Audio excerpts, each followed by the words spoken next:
নমস্কার বন্ধুরা, আমি সাগরী নিয়ে চলে এসেছি আবারও একটা দুর্দান্ত রেসিপি নিয়ে আপনাদের সামনে। দেখে নিশ্চয়ই বুঝতে পারছেন যেভাবে কাটছি, এটা কেক। হ্যাঁ, নিয়ে চলে এসেছি ছানার কেক। দেখুন কত সুন্দর হয়েছে।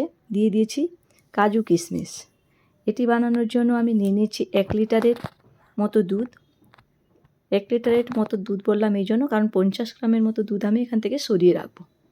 দুধটা ফুটিয়ে নিয়ে ফুটে গেলে আমি গ্যাসের ফ্লেমটিকে বন্ধ করে এখানে দিয়ে দেবো ভিনিগার।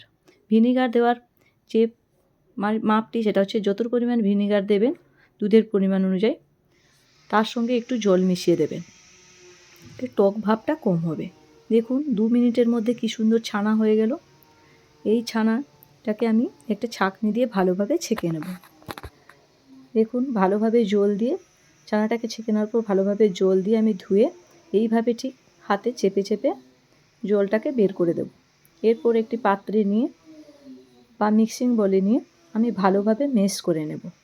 মেশটা ভালোভাবে স্মুথ হতে হবে। একটু ভালোভাবে স্মুথ করে নিয়ে নিয়েছি 3 চামচ সুজি এর সঙ্গে, এবং নিয়ে নেব 3 চামচ ময়দা, সঙ্গে নিয়ে নেব 1.5 চামচের মতো গুঁড়ো দুধ। এবার 3টে যে মিশ্রণ দিলাম, এই 3টে মিশ্রণকে আমি ভালোভাবে মিক্সড করব। দেখুন আমি কিভাবে 3টে মিশ্রণকে ভালোভাবে মিক্সড করছি। 3টে মিশ্রণকে ঠিক একইভাবে হাত দিয়ে মিক্স করব। আপনারা কিন্তু যদি মিক্সার যে হয় ওটা দিয়ে মিক্স করতে পারেন। এরপর দিয়ে দেব গরম দুধ। 200 গরম দুধ দিয়ে ভালোভাবে মিশিয়ে নেব। দিয়ে দেব 2 চামচের মতো চিনি। চিনিটাকে 1 লিটার দুধের ছানাতে আমি 2 চামচ চিনি দিয়েছি। আপনারা কিন্তু মিষ্টিটা বাড়িয়ে কমিয়ে নিতে পারেন। দেখুন আমি কিভাবে ফেটিয়ে নিচ্ছি। ঠিক এইভাবে ফেটিয়ে নেবেন। ফেটিয়ে নেওয়ার পরে রেখে দেবেন 10 মিনিটের মতো রেস্টে, কারণ সুজি দেওয়া আছে, সুজিটা ফুলবে। দেখুন 10 মিনিটের মতো রেস্টে রেখে দিয়ে এরপর আমি ওপেন করে 10 মিনিট পর আবার জিনিসটাকে দিয়ে দেবো এলাচের গুঁড়ো, দিয়ে দেবো খাবার সোডা আর বেকিং পাউডার। বেকিং পাউডার দেব 4 চামচের হাফ চামচ, আর খাবার সোডা দেব 4 চামচের 4 ভাগের 1 ভাগ। ভালোভাবে মিক্সড করে নেব। এখানে যদি একটু শক্ত লাগে তাহলে একটু দুধ দিতে পারেন বন্ধুরা।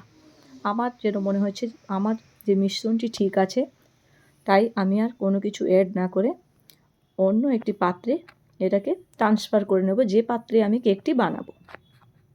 দেখে নিন বন্ধুরা, ভালোভাবে এটা মিক্সড করতে হবে, কারণ খাবার সোডা আর বেকিং পাউডার সুন্দর করে মিক্সড করতে হবে। একটা পাত্র নিয়ে নিয়েছি, তাতে লাগিয়ে দিয়েছি বাটার।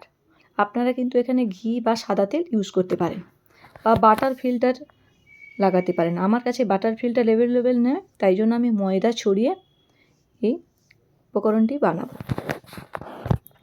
দেখুন ময়দা ছড়িয়ে নিয়েছি চারিদিকে, যাতে তোলার সময় বা হিটিংয়ের সময় পুড়ে না যায়। এরপর পুরো ব্যাটারটি আমি ঢেলে দেব। ব্যাটারটি ঢেলে ভালো, দেখুন কাজু আর কিশমিশ, আপনারা কিন্তু যে কোনো রকমের ড্রাই ফ্রুট এখানে ছড়িয়ে দিতে পারেন। দেখতে সুন্দর লাগবে, খেতে হবে টেস্টি। আমার কাছে কাজু কিশমিশ অ্যাভেলেবেল ছিল, তাই কাজু কিশমিশ দিয়ে আমি বানিয়ে নিয়েছি। দেখুন সুন্দরভাবে সাজানো হয়ে গেছে। এরপর দেখুন আমি আগের থেকেই একটা ফ্রাই প্যান বসিয়ে রেখেছিলাম। দেখুন ওতে আমি ঢাকা দিয়ে বসিয়ে দিলাম। যে ফুটোটি আছে ওটা আমি কাগজ দিয়ে বন্ধ করে দিলাম। 25 মিনিট এইভাবে বসিয়ে রাখার পর আমি কিন্তু উনুন থেকে খুলে দেখব। আপনাদেরকে দেখাচ্ছি 25 মিনিট পর কেমন হয়েছে জিনিসটা। দেখুন কতটা ফুলে গেছে। এই দেখুন ফুলে গেছে। আমি একটা স্টিক দিয়ে পরীক্ষা করে নেব জিনিসটা ঠিক আছে কিনা। দেখুন স্টিকের গায়ে একটুও লেগে নেই, তাহলে আমার হয়ে গেছে জিনিসটা। এরপর আমি দেখুন কেটে নিচ্ছি। কেটে নিয়ে দেখুন পরিবেশন করছি। অসাধারণ সুন্দর টেস্ট হয়। আজকে আমি এই জিনিসটা বানিয়ে অনেককে খাইয়েছি, প্রত্যেকেই বলেছে দুর্দান্ত হয়েছে। আপনারাও বানিয়ে দেখতে পারেন। ভালো থাকবেন বন্ধুরা। যদি আমার চ্যানেলটি ভালো লাগে অবশ্যই সাবস্ক্রাইব করে দেবেন। টাটা।